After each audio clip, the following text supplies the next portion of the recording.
few of his more high-profile healings, raising the daughter of Jairus, one of the synagogue officials, from the dead, Matthew 9:18, Luke 8:41-42, healing the servant of a Roman centurion in Capernaum, Matthew 8:5-13, and the son of a royal official, John 4:46-53.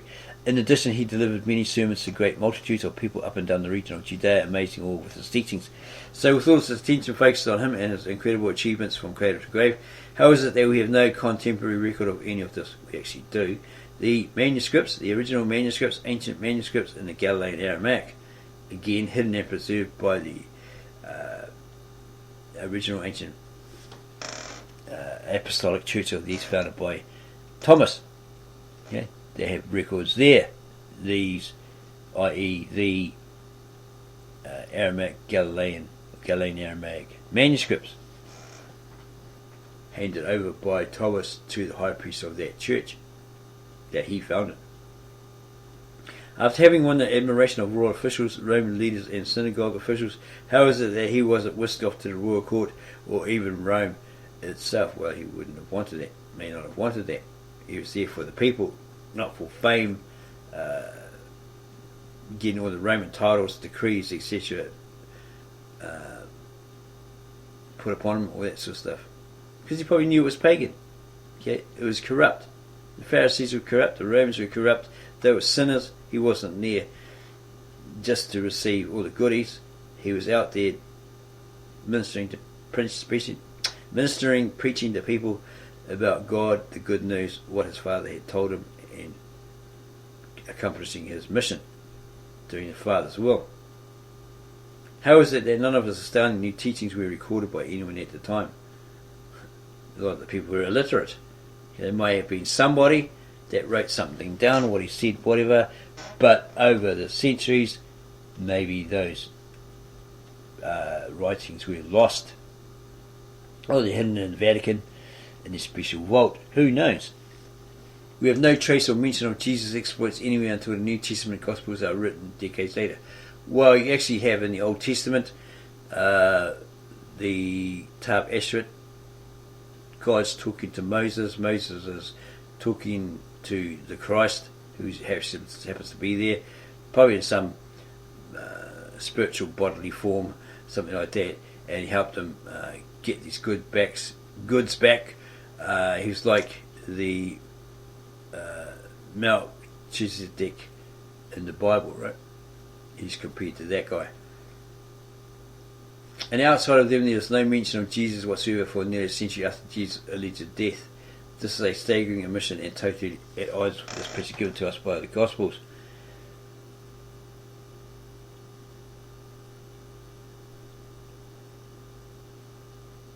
Okay, there is mention throughout the Bible of Jesus up to his death, his ascension, his resurrection and ascension.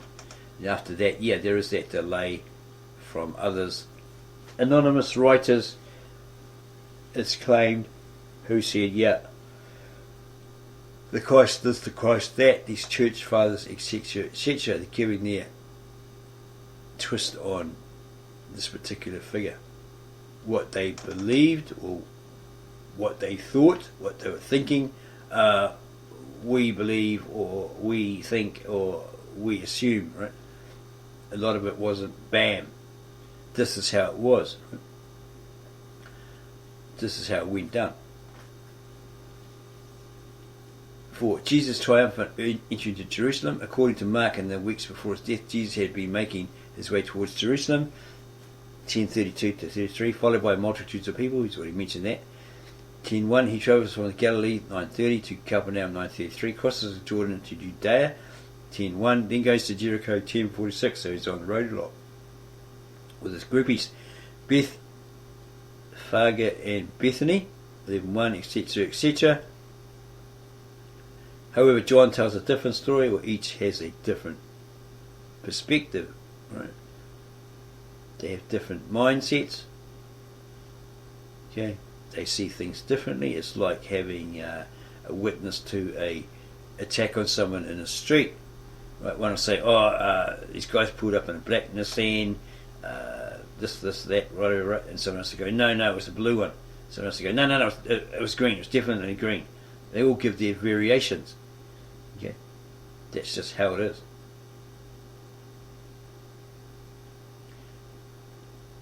Okay, John tells a different story. Jesus raised Lazarus from the dead, which caused a huge sensation, etc., etc. He stops travelling, openly and goes into hiding, holding up with his disciples in the Judean wilderness. Sometimes they need a break.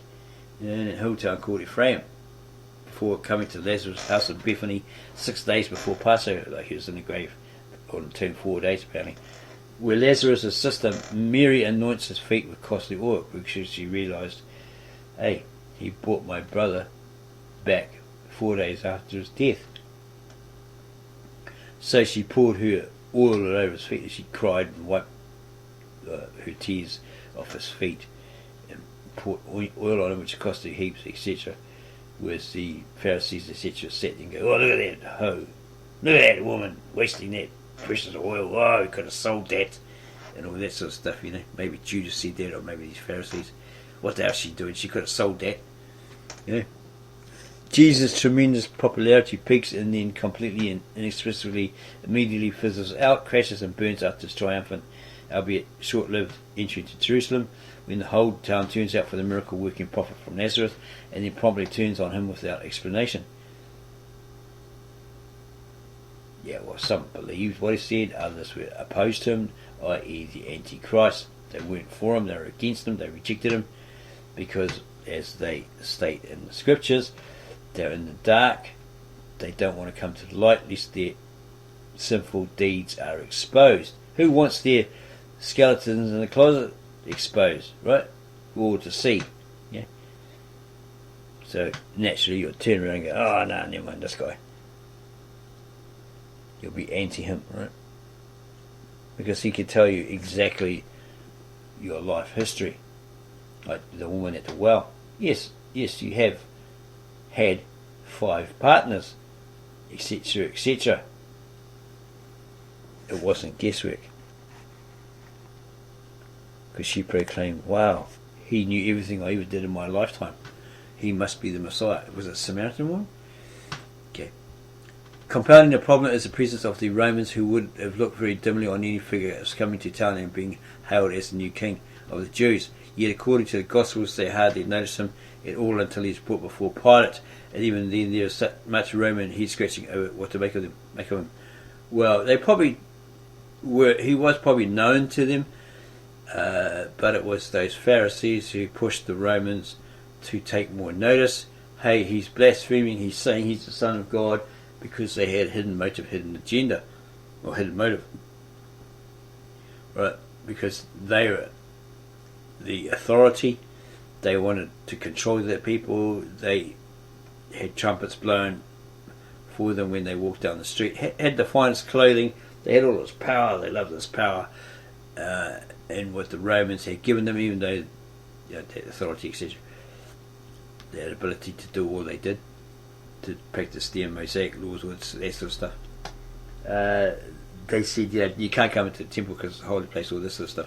So they were manipulating the Romans, but they probably despised them, but go along with them because they're the power, right, until we can find a way, or in a zealot's case, overthrow them. You know, these people who thought that this Messiah was like Simon Kochba, a rebel, a zealot, who's going to rise up and through the use of weapons, etc., overpower the Romans and restore Israel back to these Hebrews, Jews, or Israelites. But he wasn't that kind of Messiah. He came for a different reason. Not with a sword, wielding a sword, you know, kill the Romans, the oppressors, etc., but a sword of truth. Okay. On a mission fulfilling what his father told him. But he spread it amongst all the people, telling all the people what his father, exactly what his father had told him. Nothing was by his own efforts. It was all him doing his father's will. Okay, then you got Jesus' crucifixion. Readers who are impressed by the level of detail in the Gospel accounts of Jesus' execution should take a few moments to actually compare them. First, Jesus is portrayed dramatically differently in each anguished invisible in Mark, surrounded by special effects in Matthew, serene in Luke, large and in charge in John. The details only make matters worse when you compare the timelines of the three synoptic Gospels, Matthew, Mark and Luke, with John's. They are completely incompatible. Well, it depends on who's pushing the timeline, because there are a lot of archaeologists out there apparently saying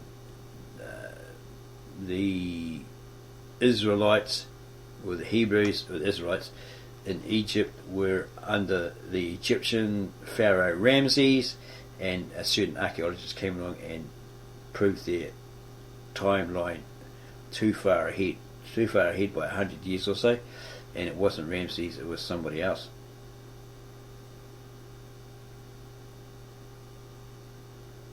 According to Mark and Matthew and Luke, whose Gospels are based on his, Jesus dies at the 9th hour, 3 p.m. on the afternoon of Passover, the 15th of Nisan by the Jewish calendar. But John does not even have Jesus die on the same day. Instead, John tells us 3 times that Jesus is tried and executed the day before, on the preparation day for the Passover, the 14th of Nisan, 1914, 31, 42. Because someone crucified can't remain up on the crucifix or the cross on the Sabbath, supposedly. Okay, John tells us 3 times that Jesus is tried and executed the day before, on the preparation day for the Passover, the 14th of Nisan, 1914, 31, 42. To make matters still worse, all 4 Gospels insist this happened on Friday, but it was Friday the 14th or Friday the 15th. Well, he actually was up there on a Thursday. He died on a Friday, taken down before the Sabbath began at sunset. Because according to their tradition, as we just stated, you can't leave a carcass up on a crucifix or stake overnight. You have to take them down, right, bury them, because it's a preparation day. You do all your work on that particular day, right? You talk, your work, cooking, etc., your cleaning on that particular day before the sun sets and it goes dark. And that's a sign of the forthcoming Sabbath, that the Sabbath is happening, right? It's all about contemplating on God, what He's done for you, the blessings, etc., that you received. Okay, it's total focus on God. And apparently that Passover was like an 8-day thing, we've been told. But he had died like before that. He'd been killed before that. There are just a handful of the more conspicuous examples. These are just a handful of the more conspicuous examples of gospel events for which we have no corroborating evidence. Again, the Galilean Aramaic manuscripts hidden for 2,000 years, etc., etc., as before mentioned. But as we'll see later, there are even more questionable New Testament examples to discuss in the accounts of Paul and the early Christians. Well, Paul was an apostle who had a vision. He didn't actually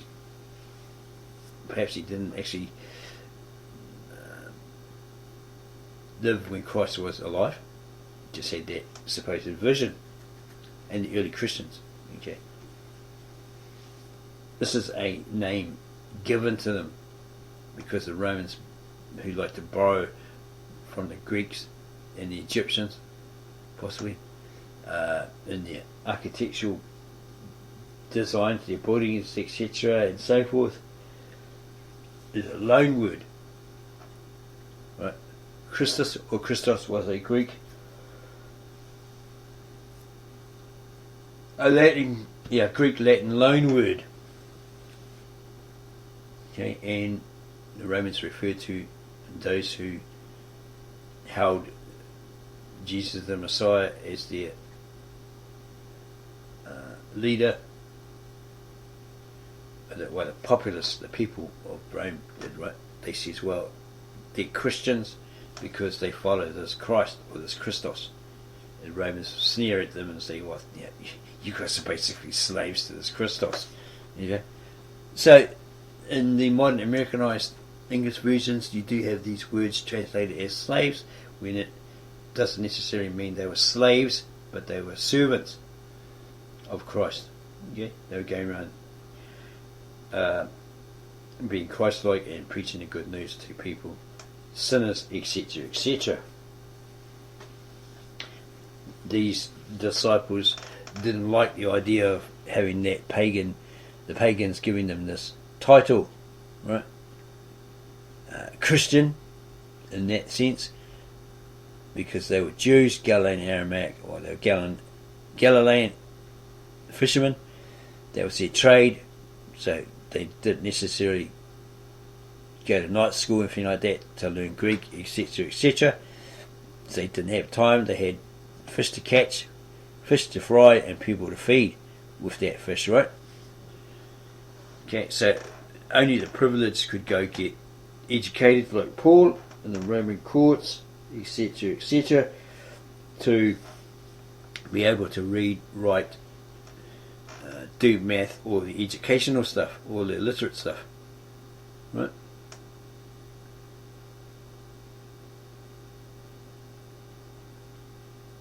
What about his miracles? Of course, most Christians also accept that Jesus' birth and death were accompanied by still more phenomenally newsworthy events like a 3-hour supernatural darkness over all the land, an unprecedented solar phenomenon that the whole ancient world would have noticed. Well, maybe, but it happened in that geographical location. It was an eclipse. Okay, it's all God-orientated, God created, God done, right? So it doesn't necessarily mean that everyone in the world would see it, right? Okay, and if they did, not everybody recorded, wrote it down, said, hey, at this particular time the sky went black and we couldn't see ourselves, the light was off and everyone was dark, we were all black. Bit of humour there. When the light's off we're all black, we're all dark. Yeah, or else there are records, these various nations like Fiji, Samoa, etc. like that, but they're probably lost to time, right? And so forth. Okay, of course, most Christians also accept that Jesus' birth and death were accompanied by still more phenomenally newsworthy events like a 3-hour supernatural darkness over all the land. Okay, so what about the biblical claim that the curtain in the Holy of Holies was ripped in two, or the Aramaic, Galilean Aramaic translation where the doors of the temple were ripped open, ripped off, etc. Okay, that supernatural event. Darkness all over the land, an unprecedented solar phenomenon or an eclipse that the whole ancient world would have noticed. But like the miraculous star of Bethlehem, no one recorded any such things at this time. Well, maybe the Magi did, okay, because they had these prophecies, these astrological writings, all that sort of stuff. Well, this is supposed to happen, and all this sort of stuff. It's prophesied, and they went out there and they noticed, oh, look at that! There's a star going through the night sky or whatever, right? And it seems to be following us, or it's like a meteorite or something. I didn't know that, right? But it's something that's like happening, right, as we're going along, according to this prophecy, etc., etc. What we have, astrological signs, whatever, because they are masters of that, right? And then angels or missionaries turn up and say, well, this is supposed to happen, this is supposed to happen, according to that prophecy, those writings. Okay, and they get there, oh, okay, yeah, okay, this Messiah is actually born. Well, not in the house as we expected, but okay, because there's so many people here, they're in a barn, okay, but it points to this Messiah being born. But then you get the extra exaggerated stories where he stood up and he spoke to them all. You know, he was an infant and he spoke to them all. He was like just born, right? Yeah, a bit of exaggeration here by different people. Okay, and yet they had plenty of opportunities to appear in print. They had plenty of opportunities to appear in print. Astronomical marvels like these would not have been ignored in works like Pliny's Natural History, Seneca's Natural Questions, Ptolemy's Almagest, the works of Tacitus or Suetonius, or by any number of other authors. Well, maybe they were. There's always that possibility.